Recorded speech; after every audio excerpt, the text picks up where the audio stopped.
Many people talked about wanting to use Google Calendar, and if you use Google Classroom, it will automatically create a calendar. So this is a really short video to show you how to set up Google Classroom, and then I'll do another video that deals with the calendar.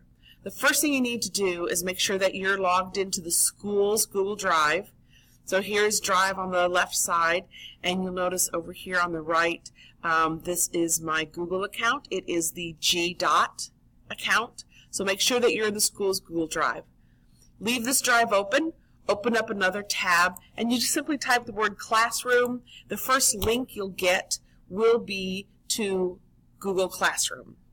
Now, I already have classes set up, so I can't show you what it looks like without classes, but you will have a screen that has a plus sign. And this plus sign here is to create or join a class.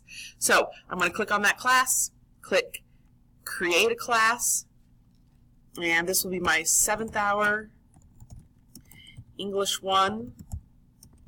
And I'm also going to put the year on it because when the time comes to archive it, I'll want to know which one it is. Create.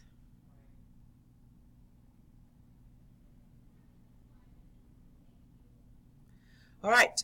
Now, a couple of things to know about in here.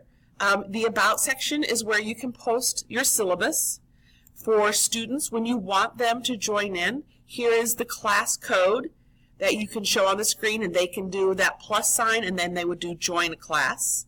All right, and this is a new tab. This classwork is a new tab for assignments, but you also have your stream where you can create announcements.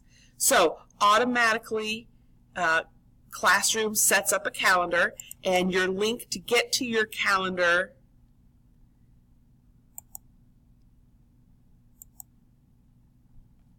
here we go. Like I said, this is a new tab. Is here. Okay, so I'm going to go ahead and stop this now, and then I'll create another one to deal with calendar.